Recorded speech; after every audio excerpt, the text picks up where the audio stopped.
le podcast de celles et ceux qui ont une histoire de vie à raconter, qu'ils l'aient déjà écrite, qu'ils aient envie de l'écrire ou qu'ils en rêvent secrètement. Trait d'Union fait le lien entre les histoires de vie parfois difficiles, le passé, et un futur où ces histoires changent notre vie et celle des autres. Trait d'Union est fait pour partager, inspirer, transmettre et enseigner, car je crois que nos histoires de vie sont toutes sacrées et que nous avons tous à apprendre les uns des autres. Aujourd'hui, j'ai la grande joie d'accueillir à nouveau Isabelle Godet. Isabelle, on s'était rencontrés au mois d'octobre dernier. Elle était venue nous parler des 2 livres qu'elle a écrits. Le premier, Touché en plein cœur, et le deuxième, Fibromyalgie, douleur chronique, des mots pour apaiser vos maux. Et puis une amitié s'est créée au fil des semaines, au fil des mois sur les réseaux. Et donc, en ce début d'année, on a eu envie tout simplement de partager un petit peu nos ressentis sur cette année 2024 et nos rêves également pour l'année 2025. On va parler de chemin de résonance, de chemin de résilience, du rapport à l'art, à la nature.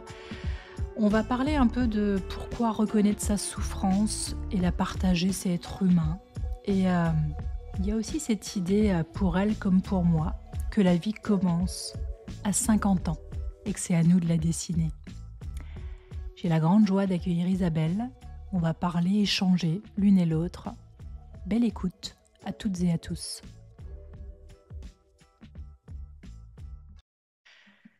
Isabelle, quel plaisir de te revoir. Pareillement. Après, en fait, quelques semaines, quelques mois, tout simplement, on s'est rencontrés la première fois par Zoom, à la sortie. Je crois que ton deuxième livre venait de sortir. Oui, ouais, enfin, mon livre est sorti en septembre. On a eu ce premier échange, ce premier podcast en début octobre. Ouais. Donc, Début octobre. Tu peux nous rappeler un tout petit peu de quoi il s'agit? Parce qu'effectivement, l'idée, on va être tout à fait transparent. On s'est contacté ce matin. Je crois l'une et l'autre, on a pensé à l'une et l'autre plus ou moins en même temps. Et on s'est dit, tiens, pourquoi pas faire une espèce de bilan et perspective, bilan de l'année 2024.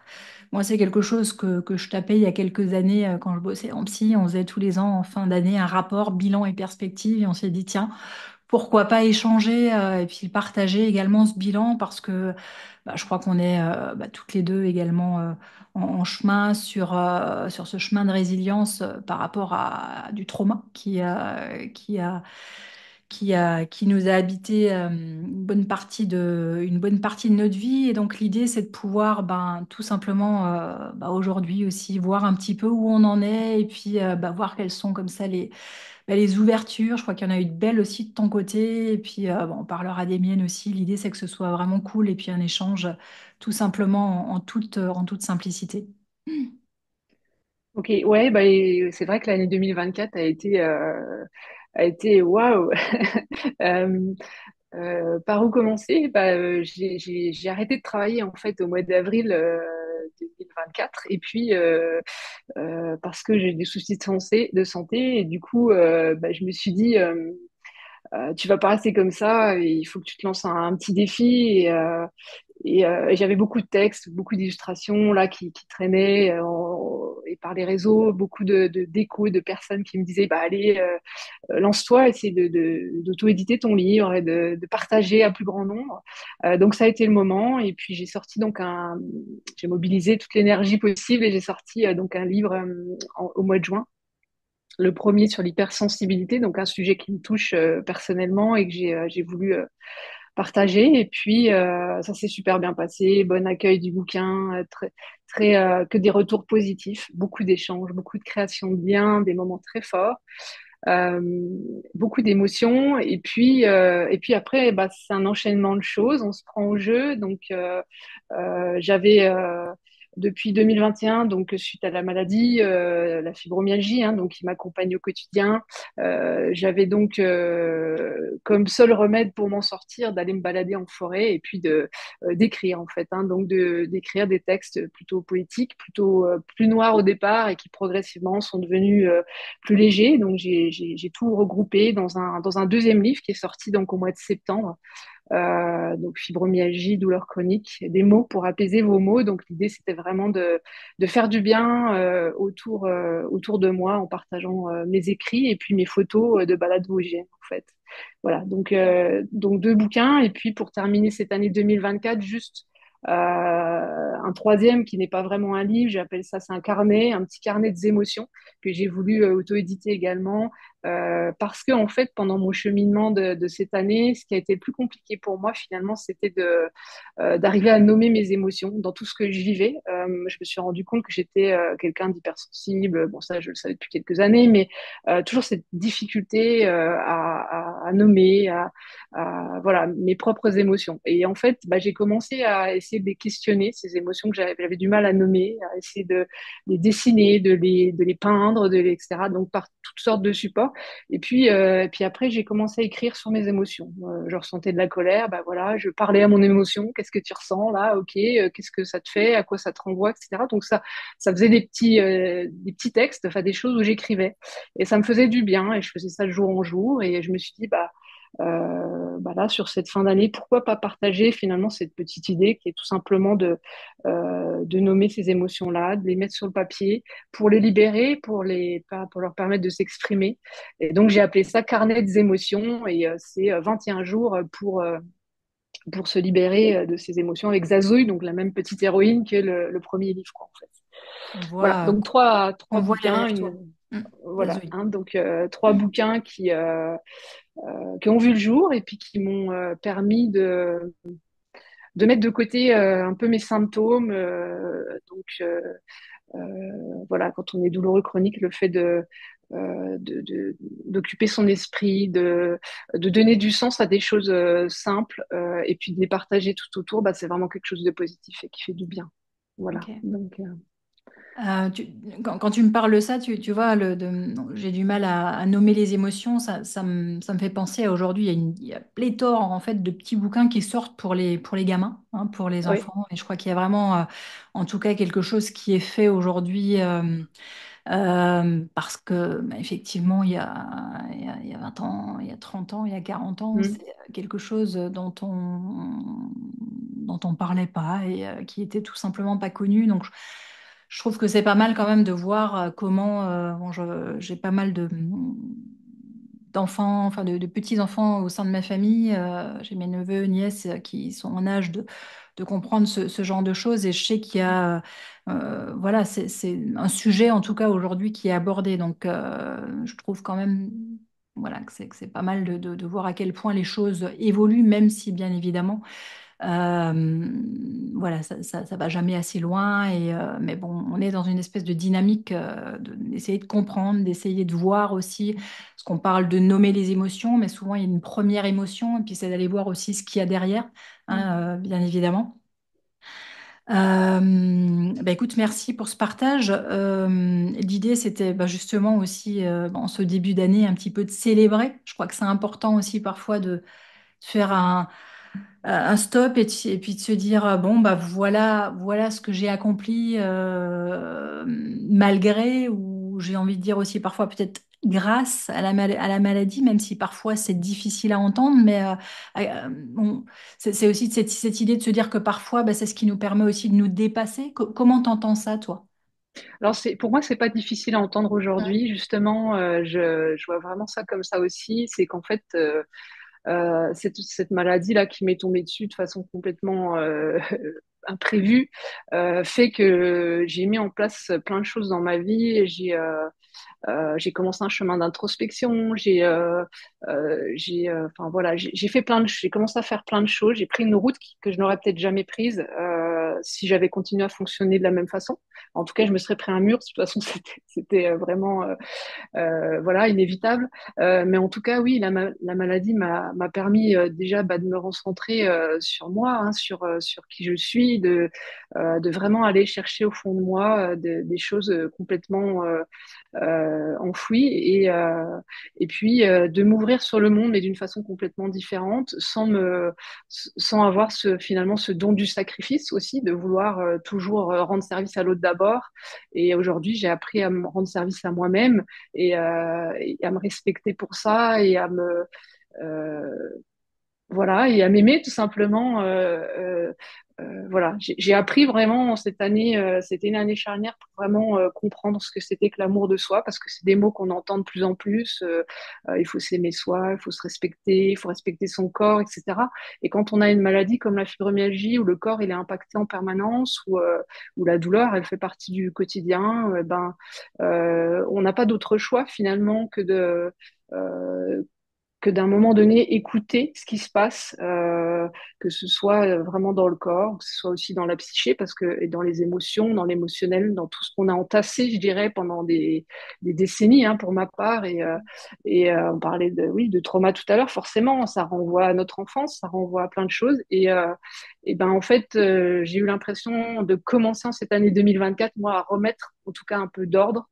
Alors je dis toujours, on remet les choses dans le désordre, mais c'est parce que elles n'étaient pas dans le bon ordre. Donc, enfin, bref, on refait le puzzle, quoi, et c'est compliqué. Alors c'est, du coup, c'est des vagues, c'est des moments qui sont plus ou moins agréables.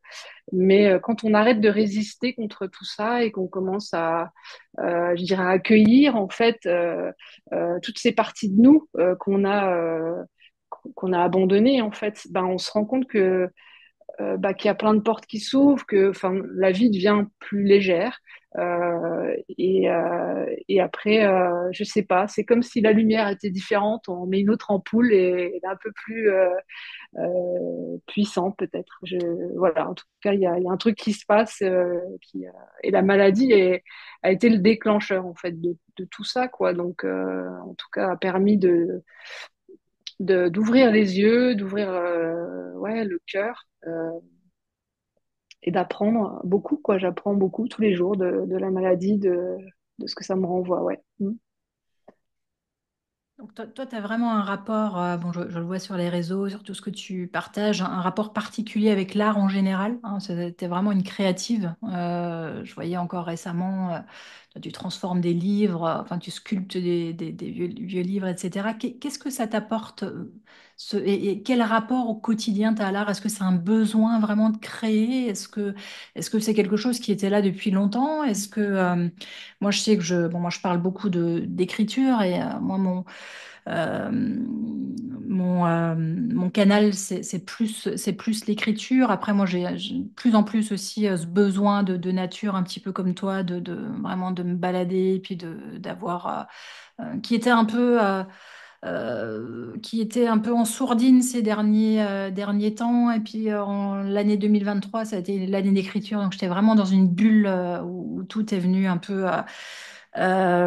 s'entrechoquer. Donc c'était particulier, mais je sens que j'ai vraiment là aussi ce besoin de nature, de beauté, et donc à quelque part d'être en lien avec la création. Je veux dire, quand on est Mm. dans la nature, on est aussi, tu vois, un super ciel le matin, etc. Tu m'as envoyé des photos là des Vosges gelées. On est dans quelque chose de beau, dans de l'émerveillement, dans de la création. Qu'est-ce que ça t'apporte au quotidien, ce lien avec l'art, avec le créatif, Alors, enfin, dans la nature, en tout cas, ce que je recherche, oui, c'est vraiment ce que tu viens de dire, c'est le beau, le merveilleux, Mm. ce qui va me toucher par des petits détails et tu vois, moi, la brise qui souffle sur ma peau, enfin, des choses toutes légères, toutes, et qui amènent à remettre les pendules à l'heure. Et comme je dis, voilà, il y a cet aspect beau. Dans l'art, je sais pas si c'est le beau que je recherche. En tout cas, c'est surtout pour moi un gros moyen d'expression.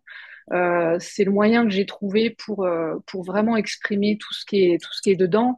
Euh, Oui, parce alors, que au début, le beau, bien oui, évidemment, c'est très subjectif. Je veux dire, voilà, chacun. tout à fait. J'allais dire, moi, pour moi, au début, quand je regarde, il y a pas longtemps, tu vois, je regardais mes dessins de 2017, 2018, je me dis, mon Dieu. Et, euh, et voilà, après, on évolue forcément, mais je veux dire, après, le beau, c'est très subjectif, et l'art, c'est le principe de l'art. De toute façon, chacun y trouve son compte. Mais c'est surtout que, en tout cas, tu vois, moi, j'ai été au musée des Beaux-Arts pendant les vacances, là, à Nancy. C'est la première fois que j'y allais, et j'ai été je peux même pas te dire ce que j'ai ressenti, c'était hyper puissant. Enfin, il y a tellement de choses différentes, il y a tellement de messages qui passent en fait sur chaque œuvre, et il y en a tellement en même temps, c'est trop. Et voilà. Alors, je sais pas si c'est du beau. Je vois pas ça beau ou moche, tu vois, quand je vois une Mm. œuvre, c'est vraiment quelque chose qui passe entre Mm. ce que je vois et ce que je Ce que tu ressens. ressens. Voilà, et donc quand je crée moi-même, donc quand je fais mes livres sculptés, quand je fais mes pastels, mes aquarelles, etc., c'est vraiment la même chose dans l'autre sens, c'est-à-dire il y a ce que je ressens, que j'ai besoin d'aller déposer en fait sur mon dessin, sur ma toile, etc. Et voilà, et quand je donne vie à un livre, je sculpte et que je donne une deuxième vie à un livre, c'est pareil, j'exprime quelque chose en moi qui est là, qui est en attente, et je lui permets de vivre en fait. Et c'est comme s'il y a eu quelque chose d'éteint trop longtemps en moi qui a besoin aujourd'hui peut-être de s'exprimer de cette façon-là, quoi. S'exprimer. Ouais. Ok. Donc je pense que, enfin, on a tous, je sais pas si toi, tu as ce moyen d'exprimer des choses. Moi, c'est l'art, toi, c'est peut-être autre chose. Il y en a, c'est la musique, je sais pas, il y a plein de choses, quoi. Non, bah, moi, pour le moment, c'est beaucoup l'écriture. Après, je sais que j'en parle souvent, mais en Calédonie, j'avais commencé un petit peu à peindre. J'ai un papa qui peint. Qui a peint une bonne partie de sa vie, qui avait un petit atelier, enfin qui a encore un atelier, mais aujourd'hui, bon, il peint plus. Donc j'ai grandi, moi, avec des pinceaux, avec des couleurs partout dans ce petit atelier. Voilà, il y a quelque chose là autour de la peinture, en tout cas, moi, je vais souvent voir des expos aussi, donc ce que tu me racontes, moi, ça me parle Mm, complètement. Je veux dire, j'adore voir des expos d'artistes très différents parce qu'à chaque fois, effectivement, tu vas avoir une façon différente d'entrer aussi dans le monde de l'artiste et mm, puis de te connecter à, effectivement ce qu'il a voulu faire passer et ce sera différent pour chacun. Donc je sais qu'il y a quelque chose voilà, à ce niveau-là qui cherche en tout cas en ce qui me concerne aussi encore à quelque chose de l'ordre des couleurs aussi. Tu vois, moi je sais que tes dessins aussi sont très colorés. Moi, quand je prends des photos, c'est souvent des photos avec des dégradés de couleurs, tu vois, de ciel, etc. Il y a quelque ouais. chose comme ça qui vient me chercher. Mais bon, pour le moment, voilà, je m'y suis pas mise. En plus de l'écriture, je sais qu'il y aura à un moment donné comme ça un virage et que je prendrai. Je ne sais pas encore de quelle façon, etc. Mais oui, enfin, tout ce que tu racontes également, ça me parle. C'est tellement. Euh, L'art, c'est vraiment un canal de résilience par excellence, hein, qui Mm, permet à un moment donné enfin, Boris Cyrulnik, quand il parle, il y a une très bonne vidéo qui s'appelle Le récit de soi, où il parle effectivement de cette nécessité à certains moments, enfin, ou en tout cas de l'apport de l'écriture, dans son livre aussi, premier livre qu'il a écrit, Sauve-toi, la vie t'appelle. Je crois que c'est le premier livre dans lequel qui doit dater de début des années 2010, où véritablement il commence à prendre, donc Boris Cyrulnik, neuropsychiatre, le père mm, de la résilience hein, en France. ouais. Je crois que c'est le premier livre où véritablement il commençait à mettre à place sa propre histoire par le biais des mots et donc quelque part de tirer un fil. Je crois qu'il en parle. Dans ce bouquin, il dit que c'est un petit peu comme une enquête. Il est allé voir des gens, parce que bien évidemment, il y a plein d'éléments manquants. Je veux dire, il a grandi, perdu ses parents pendant la guerre, etc. Donc il est allé retisser à quelque part le fil de sa vie, mais il a mis du temps à Mm, effectivement pouvoir le faire. Il a beaucoup aider, entre guillemets, et chercher à comprendre les autres avant de pouvoir, à un moment donné, mettre son propre récit en mots, parce que tout simplement, c'était encore très douloureux, et puis fallu du temps, quoi. Donc, Je rebondis un petit peu parce que ça me fait penser un petit peu à à ton histoire, à toi aussi, parce que c'est un peu ta façon enfin, c'est ce qui t'a amené à l'écriture, j'imagine aussi, quand ça a été le moment d'aller un petit peu piocher, enquêter pour pouvoir écrire ce fameux livre. Je sais pas, parle-nous-en un petit peu tout peut-être à comment t'es fait, arrivé. ouais. Ouais, bah exactement. Moi, euh, j'ai cette histoire donc d'abus sexuels qui date de mon adolescence, qui a pesé effectivement très lourd sur... alors moi, j'ai bon, un premier trauma in utero, mais voilà, qui a aussi son importance dans l'enquête hein, que j'ai faite et que je décris et que j'explique dans mon livre. Et ensuite, il y a eu effectivement ces abus qui ont duré un an quand j'avais 15 ans. Donc moi, je suis originaire d'Alsace. Mais ensuite, à l'âge de 26 ans, je suis partie vivre 24 ans en Nouvelle-Calédonie. C'était pour moi une façon à l'époque, tu vois, voilà, de retrouver de l'air et puis de me dire, voilà, je vais mettre 17 000, 18 000 kilomètres entre ça, tu vois, j'ai envie de dire ça à l'époque parce que à l'époque aussi, là, on est dans les années, on est en 97, donc on n'est Mm. pas dans la même période qu'aujourd'hui, bien évidemment. Voilà, l'inceste, je connaissais le terme, bien sûr, et puis les violences sexuelles, mais on n'en parlait pas de cette façon-là, on ne comprenait pas l'impact, on ne comprenait pas les conséquences, donc bah, comme euh, pas mal de gens, je pense, alors quand je dis pas mal de gens, je dis pas mal de gens parce que bon, moi ensuite, bon, j'ai fait un chemin aussi, bon, je suis devenue thérapeute en 2013 et donc j'ai eu aussi ensuite dans mon cabinet des gens qui ont eu bien évidemment ce genre de parcours et puis il faut constater que parfois, effectivement, ça a été aussi l'éloignement géographique, c'est aussi une façon à un moment donné de revivre. Et puis moi, je me souviens quand je suis arrivée en 97 sur l'île, donc en Calédonie, c'était un moment pour moi de très grande Mm. liberté. Tu vois, à quelque part, j'ai l'impression de revivre et puis voilà, de sortir de quelque chose dans lequel j'étais enfermée. Et puis donc, du coup, j'avais des symptômes aussi qui étaient là, un petit peu comme toi, avec le corps qui parlait. Alors moi, c'était plus des malaises vagos, des crises de spasmo, de la tétanie, et qui venaient comme ça, enfin, qui m'ont accompagnée dès l'année des abus. Enfin, le corps a parlé, moi, dès l'année des abus, Mm. de crise de tétanie. Mais bon, donc euh, voilà, avec une histoire donc compliquée parce qu'effectivement, à l'époque, c'est une personne qui m'agresse, c'est un proche de la famille et donc j'en parle, mais tu vois, à demi-mot. Et puis finalement, je suis pas interrogée non plus. Et puis on rentre comme ça dans quelque chose, finalement après de très insidieux où bien évidemment il y a eu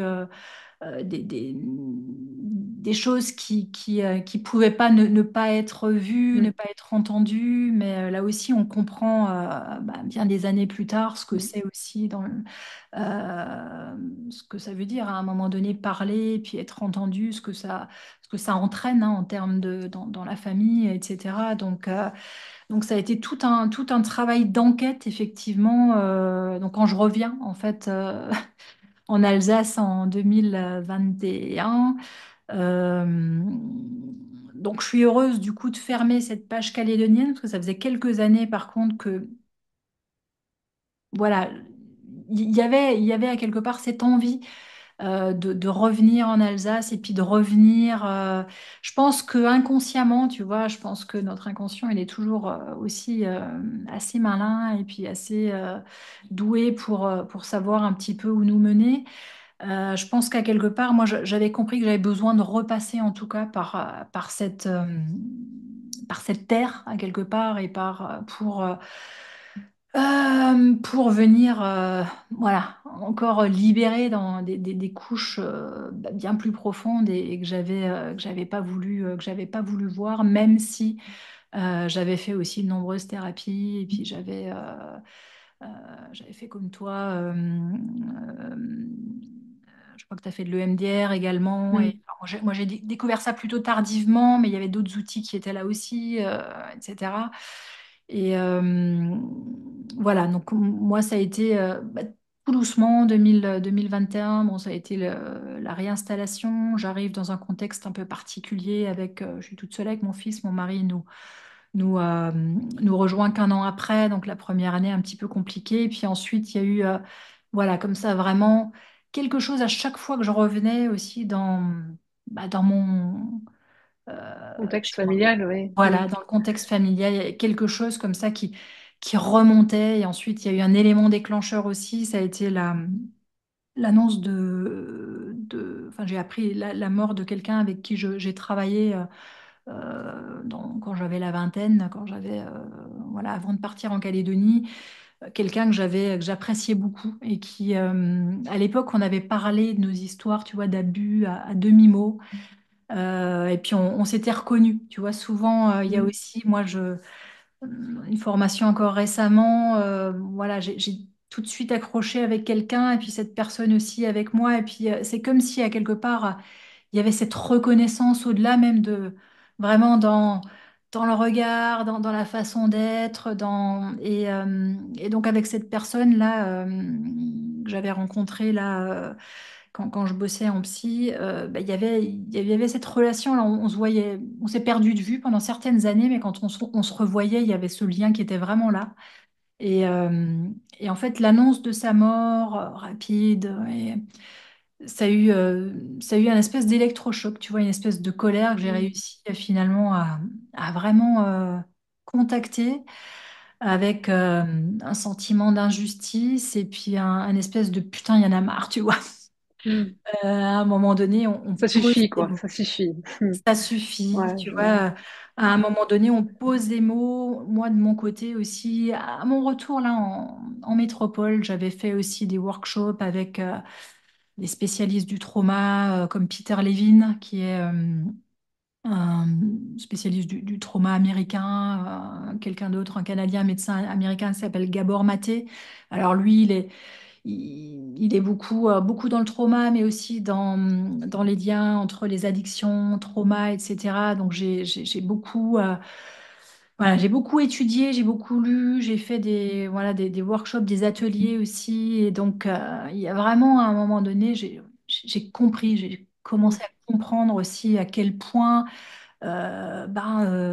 Ça t'impactait, en fait. Ouais. et voilà, à quel point toutes Mm. ces premières, ce trauma, on n'est pas sur un accident de voiture, on est Mm. sur du trauma complexe avec bien évidemment des ramifications qui touchent et notre sphère relationnelle, privée, et notre sphère professionnelle. Et tu parlais tout à l'heure d'estime de soi, confiance en soi, la confiance en l'autre. Moi, ça a touché bien sûr mes relations avec mon mari. Je parle pas seulement de sexualité, mais je parle le fait de pouvoir faire confiance à quelqu'un. Et Mm. puis, du coup, aussi, voilà, on ne s'est pas rencontrés pour rien. Il y a eu aussi, comme ça, plusieurs moments, des choses qui ont été. Qui sont venues, qui ont été confrontantes, mais aussi pour, à quelque part, voilà, continuer à nous élever, continuer à comprendre à nous comprendre et effectivement ce écoutez-moi parce que le titre du livre c'est écoutez-moi. Mm. C'était vraiment Un cri du cœur, quoi. un cri du cœur, un cri de pas seulement du cœur, un Ouais. cri du De rage. ouais voilà un cri tu vois de l'intérieur hein, je veux dire, Qui venait de très, très loin. qui venait vraiment de très très loin et en fait alors comme toi euh, alors pas comme toi parce que moi, je suis dans le témoignage et c'est moins poétique et donc à quelque part, c'est une question et puis une problématique qui est encore plus entre guillemets tabou, même si à quelque part Mm. on en parle de plus en plus, mais ça reste moins évident donc j'ai eu des retours, j'ai eu beaucoup de retours, mais plus de retours aussi en privé. Tu vois, des gens qui, Mm. euh, qui saluaient mon courage. Là encore dernièrement aussi, quelqu'un qui n'a pas vécu ça, mais en fait sa maman a vécu ça et puis elle m'a dit à quel point mon livre l'avait éclairé sur, tu vois, en fait, sa vie à elle aussi, mais aussi la vie de sa maman et comment elle avait compris les choses. Donc, mais bon, voilà, on est sur des partages souvent beaucoup plus privés encore parce qu'on est dans l'intime, on est dans des choses qui sont, quand elles sont encore, j'ai envie de dire, à fleur de peau, ou c'est pas évident d'en parler. Donc, oui, ça a été une année pour moi. Où j'ai traversé un peu, comme toi, vraiment différentes étapes. de la fierté en me disant, bon, ben, je savais que c'était quelque chose d'important, parce que c'était quelque chose que je faisais pour moi, mais pas seulement pour moi, pour mon fils, pour les autres, pour bah, libérer à quelque part, parce que je sais que c'est secret, c'est on dit, c'est un poison hein, qui reste dans les familles et puis qui se transmet, bah, on le voit bien de génération en génération. Donc j'avais à quelque part je pense, ce courage-là. J'avais le soutien aussi financier de mon mari parce qu'à quelque part, ça a été bon, des mois d'écriture. Je me suis fait aider également pour l'écrire. À un moment donné, ça a été voilà, Mm. très compliqué. Donc, j'avais besoin aussi de quelqu'un, tu vois, qui ait un regard neutre, à hauteur, et qui puisse m'accompagner dans cette démarche. Je pense que mon mari, en revanche, avait compris l'importance que ça allait avoir, en fait, ce fait de poser. Parce que moi, en revanche, ça faisait des années que j'écrivais dans des cahiers. Et puis, tu vois, tu parles Mm. d'émotions. Moi, les émotions, vraiment. Ouais, c'était des pages, quoi, souvent le matin, ou ensuite, bah, tout ça m'a aidé aussi à trouver le fil finalement et voilà, donc une année effectivement avec des grands moments de fierté et puis de me dire, bon, bah, je participe aussi à un mouvement, tu vois, on parlait de sororité tout à l'heure en off, à un mouvement de ces femmes. On a vu aujourd'hui, il y a quelques semaines encore, Gisèle Pélicaud, qui à un moment donné, Mm. enfin voilà, je veux dire,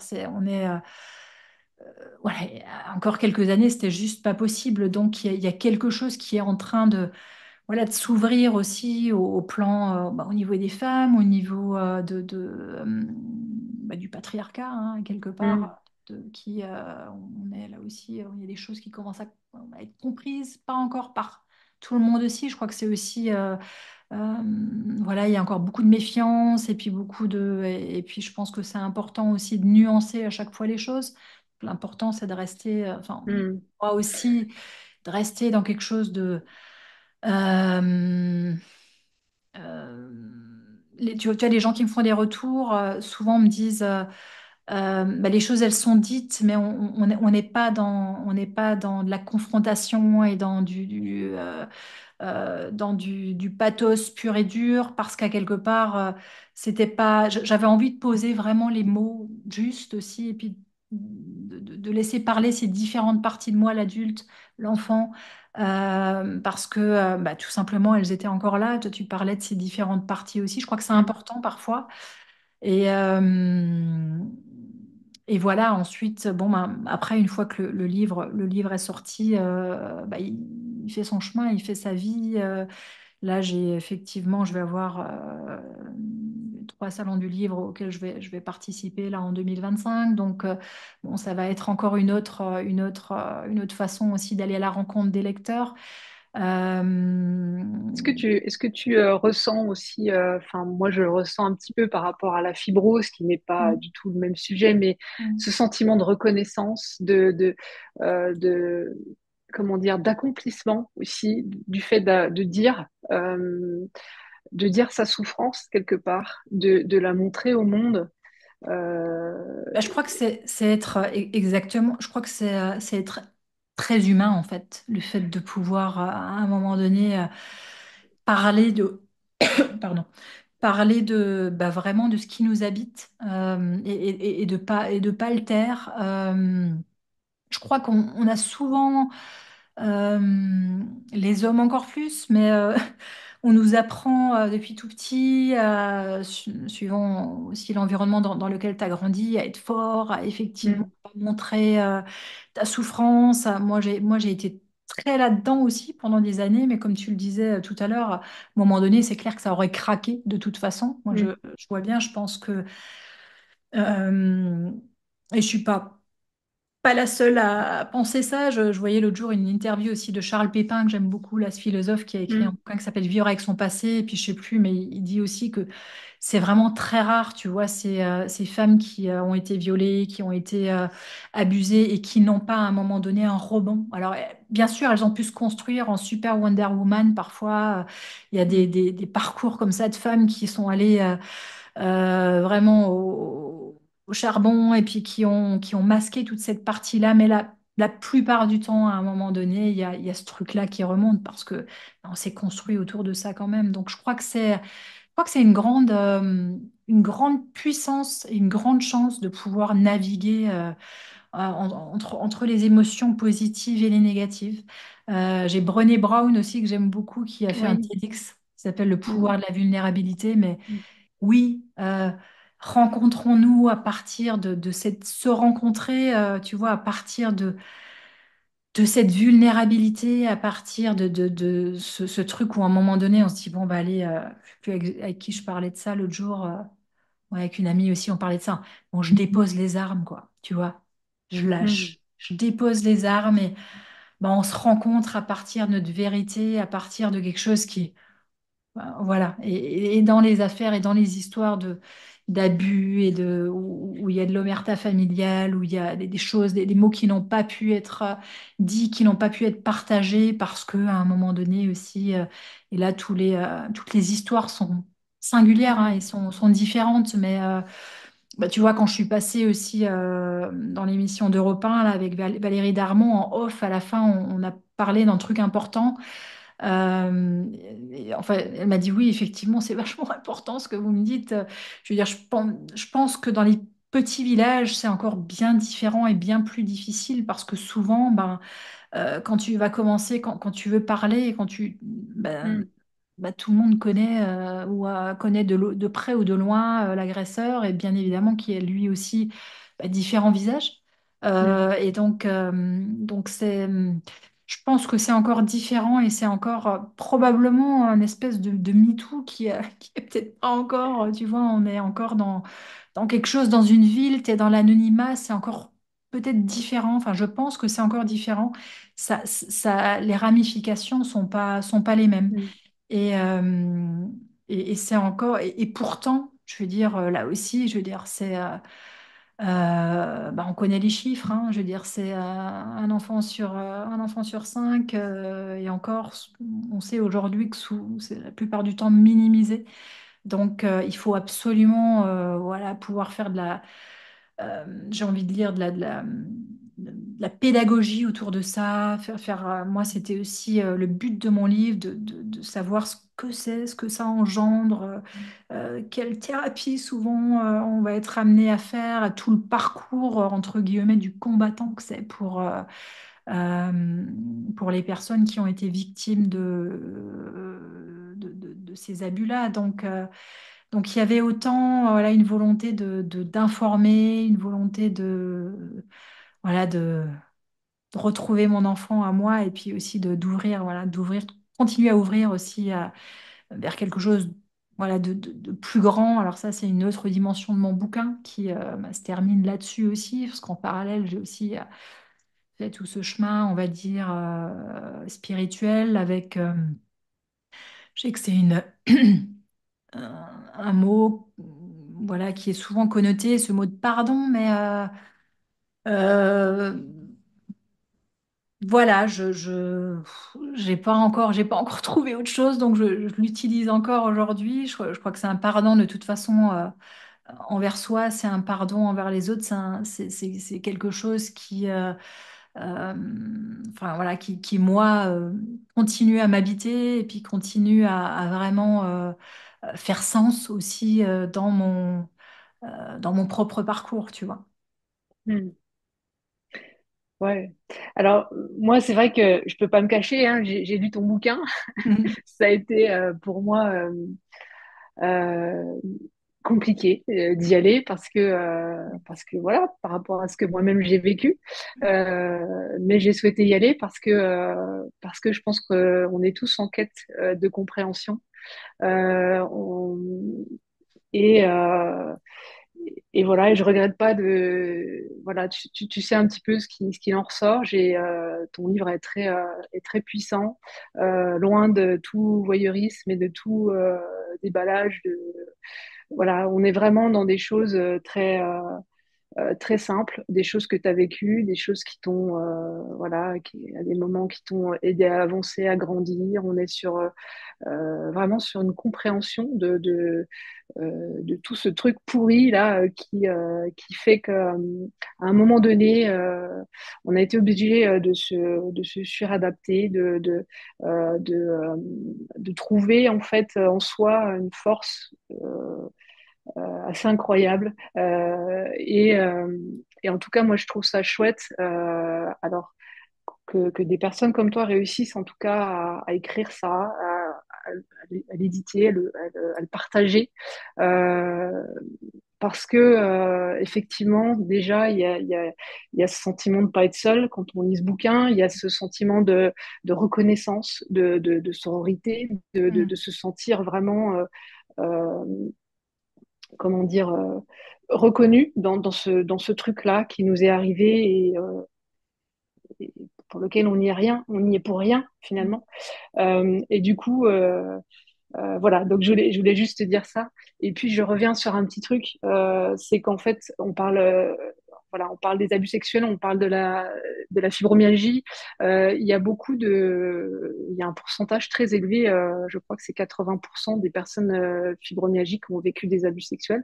Très Euh, grosse corrélation, oui, voilà, effectivement. il y a vraiment un lien très souvent entre les maladies et puis voilà et puis ce vécu-là traumatique et c'est important de l'entendre et c'est important à un moment donné c'est un peu le message aussi des maladies et notamment là de la fibromyalgie, c'est d'aller à un moment donné chercher au fond de soi parce qu'on n'a pas toujours tous les éléments comme tu l'as dit tout à l'heure et je crois que c'est et on a toute une vie pour ça et c'est jamais fini. Moi, j'arrive à 50 ans et ma vie, elle commence, quoi. Enfin, j'ai l'impression et je trouve ça super parce que il n'y a plus la notion d'âge, il n'y a plus la notion, voilà, ta vie, elle commence, tu vas te la dessiner, tu vas te la créer à ta façon. Et tout ce que tu as vécu avant, alors moi, je suis pas du tout dans le pardon, hein, désolé, mais tout ce que tu as vécu avant, je veux dire, ça fait partie Mm. finalement de toi quand même. C'est comme ça, c'est Exactement. là. Mais grandis de ça et puis qu'est-ce que tu peux faire et qu'est-ce que tu peux proposer au monde aujourd'hui Mm. pour être toi, juste toi, devant les autres Ouais. et avancer comme ça. Enfin, moi, voilà. Et en tout cas, ton bouquin, moi, m'a bouleversée. J'ai pas d'autres mots là tout de suite. Euh, Merci. parce que, euh, parce que j'ai trouvé dedans ce que j'allais chercher. Et ça m'a aidé encore un peu plus à avancer sur mon chemin. Et voilà. Merci pour ça. Merci. Merci beaucoup pour ton retour. Ouais, bah, je crois, moi je termine souvent mes posts par cette petite phrase là, de 3 mots, on avance ensemble. Je crois que c'est il y a beaucoup de choses dans cette toute petite phrase parce que je crois que bah, on peut de toute façon pas avancer seul. On est des êtres de relation. On est alors il y a des rencontres effectivement qui bah, nous marquent de la mauvaise façon, d'accord? Et puis Mm, mais il y a aussi ces autres rencontres. Et toi, quand tu me dis bah, j'ai 50 ans, j'arrive à 50 ans, j'ai l'impression qu'il y a une nouvelle, je vais écrire une nouvelle page ou dessiner. mm, C'est vraiment ce que je ressens moi aussi. Tu vois, il y a cette impulsion de vie et de ce regain d'énergie aussi, mais qui est lié à quelque part à des mots qui ont été posés en vérité, à quelque chose qui, je pense qu'à quelque part, voilà, euh, je parle souvent de valeurs aussi, moi, dans mes posts, c'est les valeurs de justice et puis à quelque part d'authenticité, de sincérité. C'est des valeurs qui m'ont pas mal habité. mm, Je pense qu'ils m'habitent, qui m'ont habité. D'ailleurs, tu parles d'hypersensibilité. Souvent, les hypersensibles, hein, on est aussi très sensible à l'injustice, etc. Et je pense que cette partie-là, en fait, de moi sur ma propre histoire, j'avais dû la mettre en fait sur le tapis parce qu'effectivement, je savais que ça mm, allait être douloureux. Et donc là, le fait d'avoir aussi osé écrire, d'avoir pu écrire, c'est comme si du coup, je me reconnectais aussi à des valeurs profondes. Je sais pas si c'est quelque chose qui te parle, toi, se reconnecter mm. à des valeurs, bah ouais, qui sont, bah, On en a tous, on a C'est tous un des... peu comme enfin moi je ressens ça comme un peu se rendre hommage Ouais. à soi, euh, comment dire, se prouver qu'on a de la valeur Mm. et que notre vécu il nous définit pas, que notre maladie il nous définit pas, qu'on est bien. Donc l'écrire, le partager, moi je vois ça comme ça, c'est vraiment ben, la cerise sur le gâteau. C'est ce moyen finalement, c'est une fin en soi. C'est comme, ouais, enfin, moi je dis toujours, enfin, les choses sont logiques. Tu vois, il y a un cheminement, Tout à fait. c'est des étapes. On a à un moment donné ce que tu as vécu. Moi, voilà, tu vois, c'est différentes. Je pense qu'on, voilà, on avance vraiment. Et puis, alors, tu parlais tout à l'heure de belles rencontres. Moi, sur l'année 2020, beaucoup de beaux échanges. Mais il y a aussi eu, c'est important de le dire, il y a aussi des liens qui se coupent, des liens que l'on coupe, qu'on l'on décide de couper, parce que c'est mauvais pour nous. Et ça, je l'ai compris très tardivement. On peut Mm. pas tout le temps euh, rester, comment dire, réceptif aux autres, loyal, enfin, etc. Il y a un moment donné, je crois qu'on doit, la personne la plus importante pour continuer d'avancer, c'est nous-mêmes. Et du coup, ça nécessite des fois de s'éloigner des gens, Des choix à de tout ce faire. qui fait du mal.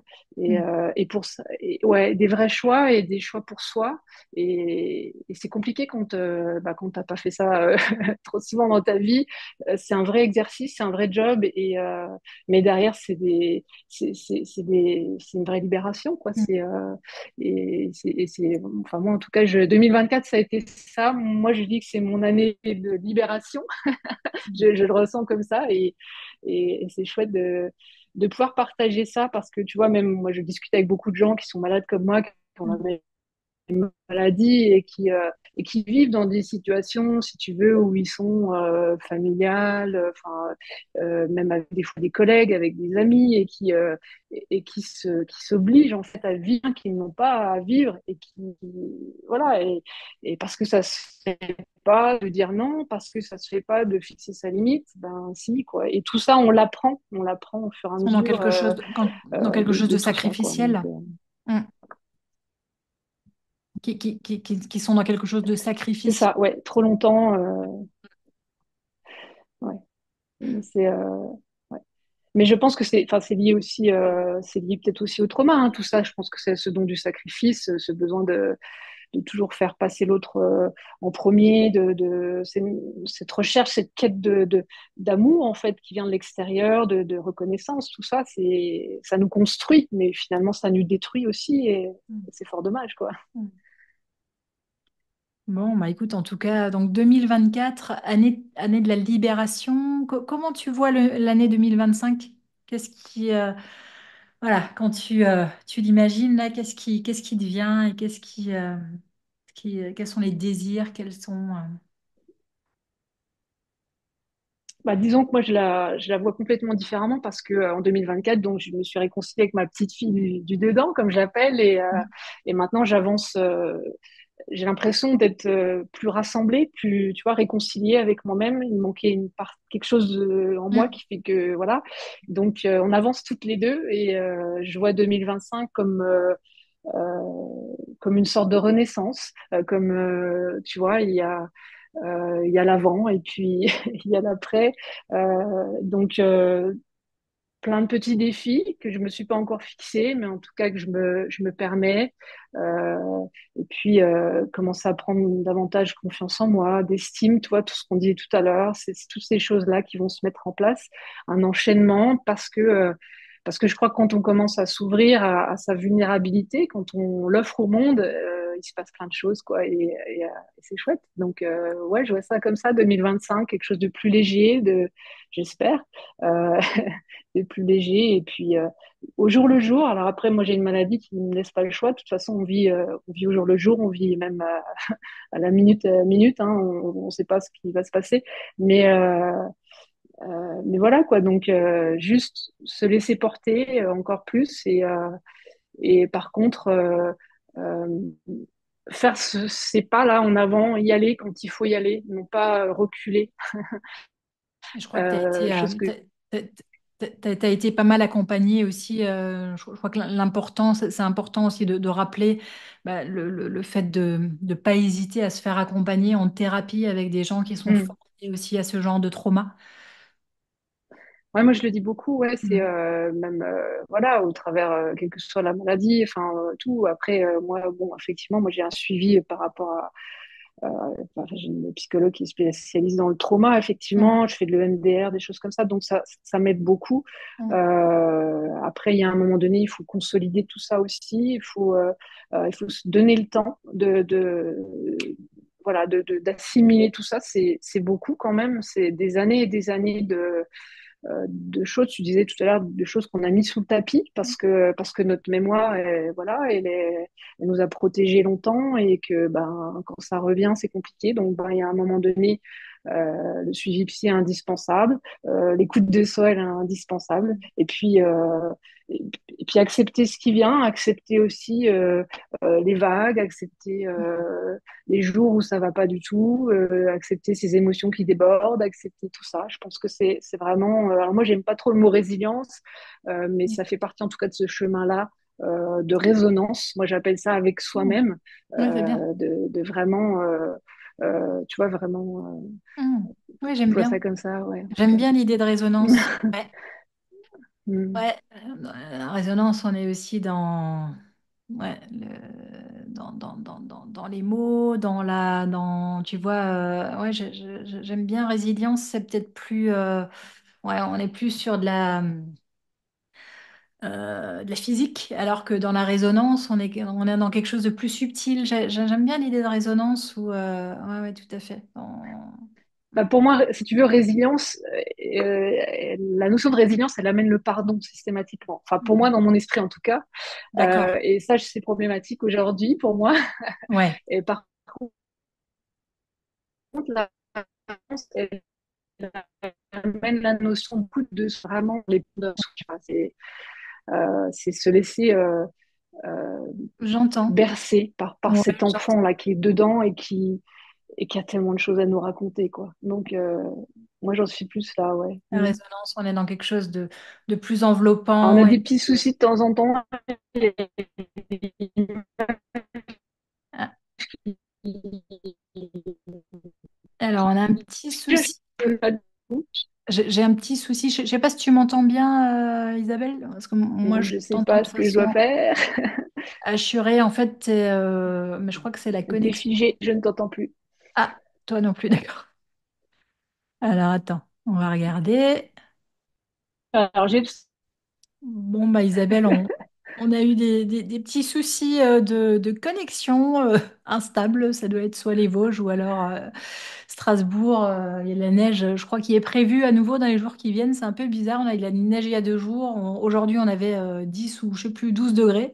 Ça fait un petit peu du yo-yo. pareil. Donc voilà, on arrive au bout de cet entretien et puis enfin de cet entretien, voilà, de cette discussion tout simplement, voilà, entre femmes,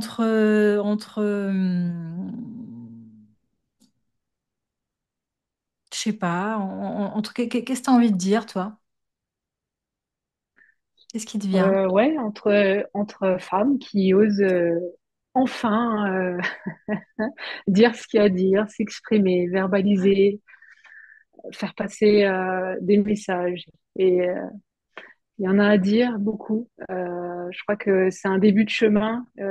J'espère qu'on donnera envie à beaucoup de monde, en tout cas, euh, de dire, d'exprimer à leur façon les choses, que ce soit par rapport à des traumas, que ce soit par rapport à une maladie, que ce soit par rapport à tout Mm. un tas de choses qu'on vit dans le quotidien. Je crois que c'est un conducteur de la vie, la communication, les échanges, le Exactement. lien. Que, ouais, c'est un début et ben voilà, faut y aller quoi.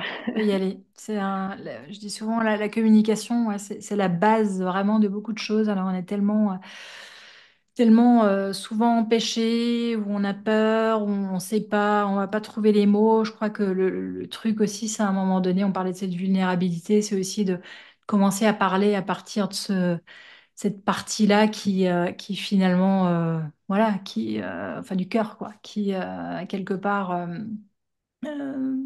quand on arrive à contacter aussi cette partie-là, ben, il y a quelque chose qui s'ouvre. Enfin, moi, je l'ai remarqué aussi. Sur mon propre chemin. Alors voilà, ça prend du temps parfois, mais voilà, on est sur quelque chose sur une guérison profonde, sur quelque chose voilà, qui là aussi fait des vagues au fur et à mesure, mais voilà, des vagues qui ouvrent, des vagues qui nous emmènent plus loin. Donc moi, c'est un petit peu l'image que j'ai là, tu vois, aujourd'hui, cette idée de continuer à faire des vagues. Mais voilà, on n'est pas dans le tsunami, quoi. On est dans le fait de pouvoir avancer, de pouvoir naviguer ensemble, de pouvoir être dans le mouvement ensemble et pas dans quelque chose effectivement de figé, de fermé. Voilà, quoi. Hmm. Une ouverture. Ouverture. Ouais, une ouverture au monde, c'est marrant. Juste à me faire bondir, il y a pas longtemps, ma psy m'a dit, elle me disait, mais il y a un moment donné, il va quand même falloir que vous acceptiez de vivre cette vulnérabilité-là qui est en vous. Et ça m'a fait, waouh, ça m'a fait un déclic. Je me suis dit, mais de quoi elle me parle là?